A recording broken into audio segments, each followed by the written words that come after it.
ਅੰਮ੍ਰਿਤਾ ਪ੍ਰੀਤਮ ਜੀ ਦੀ ਕਹਾਣੀ ਤੇ ਨਦੀ ਵਗਦੀ ਰਹੀ। ਇੱਕ ਘਟਨਾ ਸੀ ਜੋ ਨਦੀ ਦੇ ਪਾਣੀ ਵਿੱਚ ਵਹਿੰਦੀ ਕਿਸੇ ਉਸ ਯੁੱਗ ਦੇ ਕੰਢੇ ਕੋਲ ਆ ਕੇ ਖਲੋ ਗਈ, ਜਿੱਥੇ ਇੱਕ ਘਣੇ ਜੰਗਲ ਵਿੱਚ ਵੇਦ ਵਿਆਸ ਤਪ ਕਰ ਰਹੇ ਸਨ। ਸਮਾਧੀ ਦੀ ਲੀਨਤਾ ਟੁੱਟੀ ਤਾਂ ਸਾਹਮਣੇ ਰਾਣੀ ਸਤਿਆਵਤੀ ਉਦਾਸ ਪਰ ਦੈਵੀ ਸੁੰਦਰੀ ਦੇ ਰੂਪ ਵਿੱਚ ਖਲੋਤੀ ਹੋਈ ਸੀ। ਬਿਰਸ਼ ਦੇ ਪੱਤਿਆਂ ਵਾਂਗ ਝੁਕ ਕੇ ਵੇਦ ਵਿਆਸ ਨੇ ਪ੍ਰਣਾਮ ਕੀਤੀ, ਆਖਿਆ, ਤੂੰ ਮੇਰੀ ਸਦੀਵੀ ਸੁੰਦਰੀ ਮਾਂ, ਅੱਜ ਉਦਾਸੀ ਦਾ ਇਹ ਵੇਸ ਕਿਉਂ? ਮਾਂ ਨੇ ਰਿਖੀ ਪੁੱਤਰ ਨੂੰ ਮੋਹ ਨਾਲ ਭਰੀ ਛਾਤੀ ਨਾਲ ਲਾਇਆ, ਆਖਿਆ, ਤੂੰ ਰਿਖੀ ਵੰਸ਼ ਵਿੱਚੋਂ, ਤੂੰ ਮੋਹ ਦੀ ਪੀੜ ਨਹੀਂ ਜਾਣਦਾ। ਰਾਜ ਦਾ ਦਰਦ ਮੈਂ ਰਾਜਾ ਸ਼ਾਤੁਨ ਤੋਂ ਪਾਇਆ, ਤੇ ਉਹਦੇ ਰਾਜ ਦੀ ਰੱਖਿਆ ਲਈ ਮੈਂ ਜਿਸ ਕੁੱਖ ਵਿੱਚੋਂ ਤੈਨੂੰ ਜਨਮ ਦਿੱਤਾ ਸੀ, ਉਸ ਕੁੱਖ ਵਿੱਚੋਂ ਰਾਜਾ ਸ਼ਾਤੁਨ ਦੇ 2 ਪੁੱਤਰਾਂ ਨੂੰ ਜਨਮ ਦਿੱਤਾ। ਪਰ ਇੱਕ ਮੇਰਾ ਰਾਜਕੁਮਾਰ ਯੁੱਧ ਵਿੱਚ ਮਾਰਿਆ ਗਿਆ ਤੇ ਦੂਜਾ 2 ਰਾਣੀਆਂ ਨੂੰ ਰੋਂਦੀਆਂ ਛੱਡ ਕੇ ਖਈ ਰੋਗ ਨਾਲ ਮਰ ਗਿਆ। ਬਿਰਸ਼ ਦੇ ਸਾਰੇ ਪੱਤੇ ਜਿਵੇਂ ਕੁਮਲਾ ਕੇ ਵੇਦ ਵਿਆਸ ਦੇ ਤਪੀ ਚਿਹਰੇ ਵੱਲ ਵੇਖਣ ਲੱਗੇ। ਰਾਣੀ ਸਤਿਆਵਤੀ ਦਾ ਮਨ ਗੰਗਾ ਦੀਆਂ ਨਿਰਮਲ ਲਹਿਰਾਂ ਵਾਂਗ ਵਹਿਣ ਲੱਗਾ। ਆਖਣ ਲੱਗੀ, ਮਹਾਰਿਖੀ ਪਰਾਸ਼ਰ ਨੇ ਗੰਗਾ ਦੇ ਪਾਣੀ ਵਾਂਗ ਮੈਨੂੰ ਅੰਗ ਲਾਇਆ ਸੀ। ਤੂੰ ਸੇ ਪਾਣੀ ਦਾ ਮੋਤੀ, ਤੂੰ ਜਲਾਂ ਤੇ ਥਲਾਂ ਵਿੱਚ ਖੇਡਦਾ, ਜੰਗਲ ਬੇਲੇ ਤੇ ਜੂਹਾਂ ਤੇਰੀ ਤਾਬਿਆ ਕੀਤੀ। ਤੂੰ ਤਾਜ ਵਿੱਚ ਜੜੇ ਹੋਏ ਮੋਤੀ ਦਾ ਦਰਦ ਨਹੀਂ ਜਾਣਦਾ। ਬਿਰਸ਼ ਦੇ ਹਰੇ ਰੰਗ ਵਾਂਗੂ ਵੇਦ ਵਿਆਸ ਦੇ ਹੋਠ ਮੁਸਕਰਾਏ। ਮੈਂ ਰਾਜ ਦਾ ਦਰਦ ਨਹੀਂ ਜਾਣਦਾ, ਪਰ ਮਾਂ ਦਾ ਦਰਦ ਜਾਣਦਾ ਹਾਂ। ਸਤਿਆਵਤੀ ਬਿਰਸ਼ ਦੇ ਗੱਲ ਲੱਗੀ ਵੇਲ ਵਾਂਗ ਝੂਮ ਗਈ, ਕਹਿਣ ਲੱਗੀ, ਤਾਜ ਦੇ ਮੋਤੀ ਨੂੰ ਤਖਤ ਚਾਹੀਦਾ ਹੈ, ਤਖਤ ਨੂੰ ਵਾਰਿਸ ਚਾਹੀਦਾ ਹੈ। ਮੇਰੀਆਂ ਦੋਵੇਂ ਨੂੰਹਾਂ ਅੱਜ ਵਿਧਵਾ, ਅੱਜ ਮੈਂ ਉਹਨਾਂ ਲਈ ਤੇਰੇ ਕੋਲੋਂ ਪੁੱਤਰ ਦਾ ਦਾਨ ਮੰਗਣ ਆਈ ਹਾਂ। ਵੇਦ ਵਿਆਸ ਨੇ ਸਿਰ ਉੱਤੇ ਫੈਲੇ ਹੋਏ ਬਿਰਸ਼ ਵੱਲ ਵੇਖਿਆ ਤੇ ਸਾਰਾ ਬਿਰਸ਼ ਜਿਵੇਂ ਖਿੜ ਸਿਮਟ ਕੇ ਧਰਤੀ ਦੀ ਛਾਤੀ ਵਿੱਚ ਪਏ ਹੋਏ ਆਪਣੇ ਬੀਜ ਵੱਲ ਵੇਖਣ ਲੱਗਾ। ਰਿਖੀ ਦੇ ਹੋਠ ਹੱਸ ਪਏ, ਆਖਿਆ, ਇਹ ਮਾਂ ਦਾ ਹੁਕਮ ਤੇ ਧਰਤੀ ਦਾ ਹੁਕਮ ਪੂਰਾ ਹੋਵੇਗਾ। ਤੇ ਵੇਦ ਵਿਆਸ ਨੇ ਵਚਨ ਪੂਰਾ ਕੀਤਾ। ਅੰਬਿਕਾ ਤੇ ਅੰਬਾਲਿਕਾ ਦੋਹਾਂ ਨੂੰ ਇੱਕ ਇੱਕ ਪੁੱਤਰ ਦਾ ਦਾਨ ਦਿੱਤਾ। ਨਦੀ ਦਾ ਪਾਣੀ ਬੱਚਿਆਂ ਦੀ ਕਿਲਕਾਰੀ ਵਾਂਗ ਹੱਸਦਾ ਜਦੋਂ ਫੇਰ ਵਹਿਣ ਲੱਗਾ ਤਾਂ ਉਹੀ ਘਟਨਾ ਯੁੱਗਾਂ ਵਿੱਚੋਂ ਲੰਘਦੀ ਕਲ ਯੁੱਗ ਦੇ ਇੱਕ ਕੰਢੇ ਕੋਲ ਖਲੋ ਗਈ। ਉੱਥੇ ਜਿੱਥੇ ਬਲਦੇਵ ਦਾ ਸਧਾਰਨ ਜਿਹਾ ਘਰ ਸੀ, ਜਿੱਥੇ ਉਹਦੇ ਮੇਜ਼ ਉੱਤੇ ਪਈਆਂ ਕਿਤਾਬਾਂ ਵਿੱਚ ਸਿਰਫ ਮਹਾਭਾਰਤ ਦੇ ਪਰਵ ਨਹੀਂ ਸਨ, ਕਾਮੂ ਵੀ ਸੀ, ਕਾਫਕਾ ਵੀ ਸੀ, ਪਾਸਤਰਨਾਕ ਵੀ ਸੀ, ਤੇ ਉਹਦੇ ਸਾਹਮਣੇ ਉਹਦਾ ਮਿੱਤਰ ਕਾਸ਼ੀਨਾਥ ਬਿਰਸ਼ ਦੇ ਇੱਕ ਟੁੱਟੇ ਹੋਏ ਪੱਤੇ ਵਾਂਗ ਖਲੋ ਗਿਆ। ਕਹਿਣ ਲੱਗਾ, ਜਿਹੜਾ ਦਾਨ ਮੈਨੂੰ ਰੱਬ ਨਹੀਂ ਦੇ ਸਕਿਆ, ਨਾ ਕਿਸੇ ਵੈਦ ਦਾ ਦਾਰੂ, ਉਹ ਦਾਨ ਮੈਂ ਤੇਰੇ ਕੋਲੋਂ ਮੰਗਣ ਆਇਆ ਹਾਂ, ਇੱਕ ਪੁੱਤਰ ਦਾ ਦਾਨ। ਸਿਰ ਉੱਤੇ ਬਿਰਸ਼ ਕੋਈ ਨਹੀਂ ਸੀ, ਪਰ ਬਲਦੇਵ ਦੇ ਕੰਨਾਂ ਵਿੱਚ ਬਿਰਸ਼ ਦੇ ਪੱਤਿਆਂ ਦੀ ਛਾਂ ਭਰ ਗਈ। ਕਾਸ਼ੀਨਾਥ ਕਹਿ ਰਿਹਾ ਸੀ, ਮੇਰੀ ਔਰਤ ਦੇ ਨਰੋਏ ਤਨ ਨੂੰ ਇੱਕ ਮਰਦ ਦੇ ਰੋਗੀ ਤਨ ਦਾ ਸਰਾਪ ਲੱਗਿਆ ਹੋਇਆ ਏ। ਮੇਰੇ ਮਿੱਤਰ, ਬਸ ਇਹ ਸਰਾਪ ਇੱਕ ਘੜੀ ਵਾਸਤੇ ਲਾ ਦੇ। ਬਲਦੇਵ ਦਾ ਸਾਰਾ ਬਦਨ ਬਿਰਸ਼ ਦੀ ਜੜ ਵਾਂਗ ਹੋ ਗਿਆ। ਕਾਸ਼ੀਨਾਥ ਇੱਕ ਰੁਲਦੇ ਪੱਤੇ ਵਾਂਗ ਉੱਡ ਕੇ ਜਿਵੇਂ ਉਹਦੇ ਪੈਰਾਂ ਕੋਲ ਆ ਗਿਆ। ਇਹ ਭੇਤ ਸਿਰਫ ਮੈਂ ਜਾਣਾ, ਤੂੰ ਜਾਣੇ ਤੇ ਉਹ ਜਾਣੇਗੀ, ਹੋਰ ਕੋਈ ਨਹੀਂ, ਕੋਈ ਨਹੀਂ। ਬਲਦੇਵ ਦੇ ਬਿਰਸ਼ ਦੀ ਜੜ ਵਾਂਗ ਹੋਏ ਬਦਨ ਵਿੱਚੋਂ ਇੱਕ ਸੰਕਲਪ ਉਗਰਿਆ। ਇਹ ਸ਼ਾਇਦ ਇਤਿਹਾਸ ਦਾ ਹੁਕਮ ਹੈ। ਮੈਂ ਸ਼ਾਇਦ ਇੱਕ ਵੇਦ ਵਿਆਸ ਹਾਂ, ਇੱਕ ਰਿਖੀ। ਤੇ ਉਹੀ ਯੁੱਗਾਂ ਦੀ ਘਟਨਾ ਫੇਰ ਘਟੀ। ਟੁੱਟੇ ਹੋਏ ਪੱਤਿਆਂ ਦੇ ਘਰ ਫੁੱਲਾਂ ਦੀ ਵੰਸ਼ ਚੱਲੀ। ਕਾਸ਼ੀਨਾਥ ਦੇ ਘਰ ਪੁੱਤਰ ਜੰਮਿਆ। ਅੰਗਾਂ ਤੇ ਸਾਕਾਂ ਦੇ ਮੂੰਹ ਵਧਾਈਆਂ ਨਾਲ ਭਰ ਗਏ। ਤੇ ਜਦੋਂ ਬਲਦੇਵ ਨੇ ਪੰਘੂੜੇ ਵਿੱਚ ਪਏ ਹੋਏ ਬੱਚੇ ਨੂੰ ਉੜ ਕੇ ਵੇਖਿਆ, ਉਹਦੇ ਹੋਠ ਵੇਦ ਵਿਆਸ ਦੇ ਹੋਠਾਂ ਵਾਂਗ ਮੀਟੇ ਗਏ। ਨਹੀਂ ਨਹੀਂ, ਮੈਂ ਵੇਦ ਵਿਆਸ ਨਹੀਂ।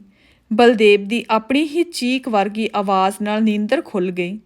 ਮੰਜੀ ਦੇ ਕੋਲ ਦੀ ਤਿਪਾਈ ਉੱਤੇ ਅਜੇ ਵੀ ਰਾਤ ਦੀ ਬਚੀ ਹੋਈ ਵਿਸਕੀ ਪਈ ਹੋਈ ਸੀ।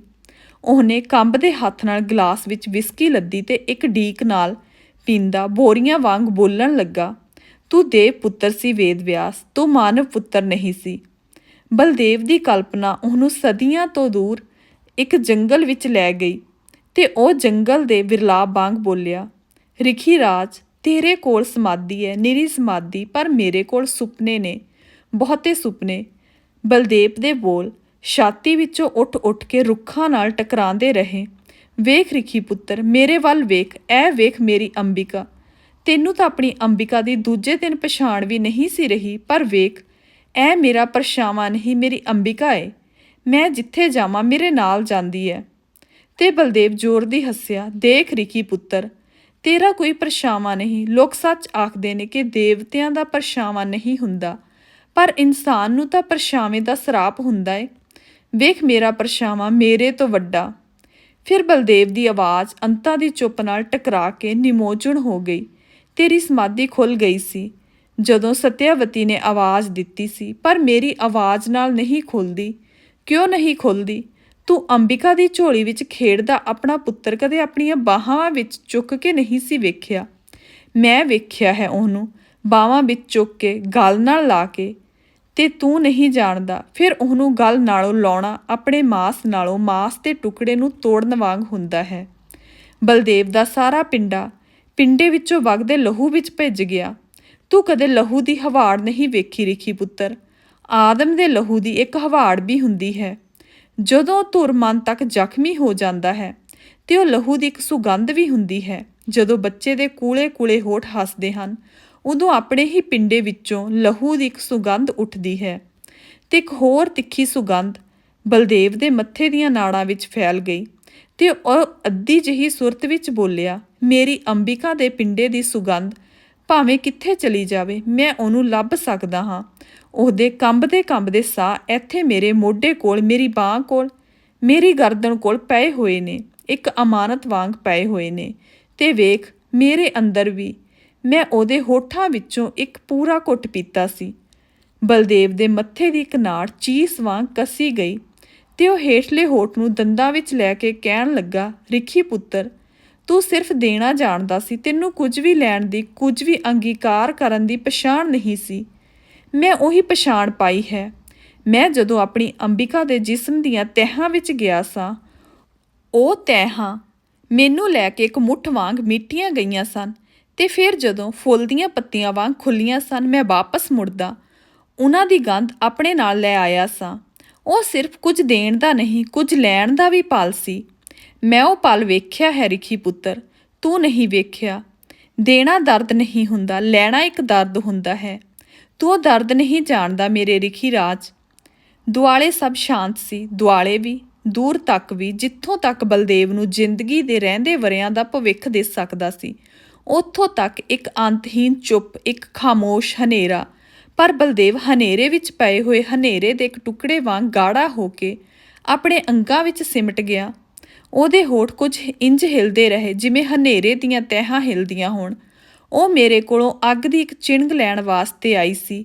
ਮੈਂ ਉਸ ਚਿਣਗ ਦੀ ਖਾਤਰ ਬਲਣਾ ਸੀ, ਬਲਿਆ ਸਾਂ, ਪਰ ਨਹੀਂ ਸਾਂ ਜਾਣਦਾ। ਸ਼ਾਇਦ ਉਹ ਵੀ ਨਹੀਂ ਸੀ ਜਾਣਦੀ ਕਿ ਚਿਣਗ ਨੂੰ ਧਾਰਨ ਕਰਨ ਲਈ ਉਸ ਨੂੰ ਵੀ ਅੱਗ ਦੇ ਸਰਾਪ ਵਿੱਚੋਂ ਲੰਘਣਾ ਪਵੇਗਾ। ਅੱਗ ਉਹਨੂੰ ਵੀ ਛੋਹ ਗਈ ਸੀ ਤਾਂ ਉਹ ਕੰਬ ਗਈ ਸੀ। ਉਹ ਸਾਰੀ ਮੇਰੇ ਜਿਸਮ ਵਿੱਚ ਸਿਮਟ ਗਈ ਸੀ, ਜਿਵੇਂ ਉਹ ਆਪਣੀ ਲਾਟ ਤੋਂ ਸ਼ਰਮਾ ਗਈ ਹੋਵੇ।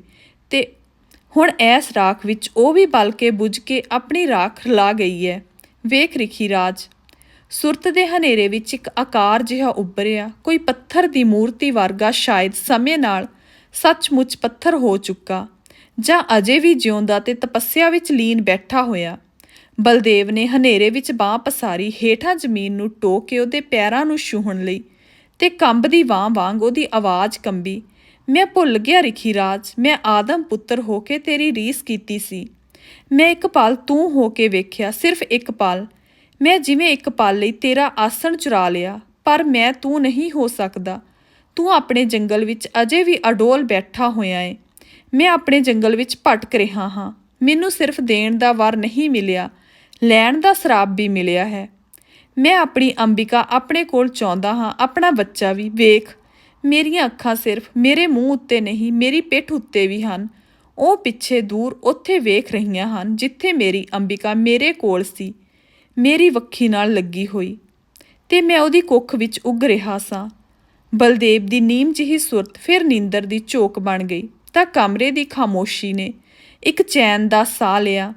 ਸਿਰਫ ਵਾਰੀ ਵਿੱਚੋਂ ਆਉਂਦੇ ਹਵਾ ਦੇ ਝੋਕਿਆਂ ਨਾਲ ਮੇਜ਼ ਉੱਤੇ ਪਈਆਂ ਹੋਈਆਂ ਕਿਤਾਬਾਂ ਦੇ ਕੁਝ ਵਰਕੇ ਇਸ ਤਰ੍ਹਾਂ ਹਿੱਲ ਰਹੇ ਸਨ, ਜਿਵੇਂ ਮਹਾਭਾਰਤ ਦੇ ਕਿਸੇ ਬਰਫ ਦਾ ਸਫ਼ਾ ਉੱਠ ਕੇ ਕਾਮੂ ਦੇ ਆਊਟਸਾਈਡਰ ਨੂੰ ਕੁਝ ਕਹਿ ਰਿਹਾ ਹੋਵੇ, ਜਾਂ ਪਾਸਤਰਨਾਕ ਦਾ ਜੀਵਾਗੋ ਅੱਖਾਂ ਮਲਦਾ ਹੋਇਆ ਮਹਾਰਿਖੀ ਪਰਾਸ਼ਰ ਕੋਲੋਂ ਮਸਤ ਗੰਧਾ ਦੇ ਯੋਜਨ ਗੰਧਾ ਬਣਨ ਦਾ ਭੇਤ ਪੁੱਛ ਰਿਹਾ ਹੋਵੇ। ਅਚਾਨਕ ਕਮਰੇ ਦੀ ਖਾਮੋਸ਼ੀ ਤਰਬਕ ਕੇ ਬਲਦੇਵ ਵੱਲ ਦੇਖਣ ਲੱਗ ਪਈ। ਉਹ ਤੜਫ ਕੇ ਬਿਸਤਰੇ ਤੋਂ ਉੱਠਦਾ ਆਖ ਰਿਹਾ ਸੀ, ਇਹ ਕਿਹਾ ਸਰਾਪ ਹੈ ਵੇਦ ਵਿਆਸ। ਜਦੋਂ ਵੀ ਸੌਂਦਾ ਹਾਂ ਅੱਗ ਵਾਂਗੂ ਬਲਣ ਲੱਗ ਪੈਂਦਾ ਹਾਂ। ਮੈਂ ਵੀ, ਮੇਰੀ ਅੰਬਿਕਾ ਵੀ, ਤੇ ਜਦੋਂ ਵੀ ਜਾਗਦਾ ਹਾਂ ਰਾਖ ਦਾ ਇੱਕ ਢੇਰ ਬਣ ਜਾਂਦਾ ਹਾਂ। ਦੱਸ, ਮੇਰਾ ਬੱਚਾ ਵੱਡਾ ਹੋ ਕੇ ਇਸ ਰਾਖ ਵਿੱਚੋਂ ਆਪਣੀ ਵੰਸ਼ ਕਿਵੇਂ ਲੱਭੇਗਾ? ਤੇ ਨਦੀ ਉਸੇ ਤਰ੍ਹਾਂ ਵਹਿੰਦੀ ਰਹੀ। ਸਿਰਫ ਉਹਦੇ ਪਾਣੀਆਂ ਨੇ ਕੁਝ ਨਿਮੋਚਣ ਹੋ ਕੇ ਵੇਖਿਆ ਕਿ ਉਹ ਘਟਨਾ ਰਾਖ ਬਣ ਕੇ ਪਰਾਂ ਕੰਢੇ ਉੱਤੇ ਪਈ ਹੋਈ ਹੈ। ਧੰਨਵਾਦ।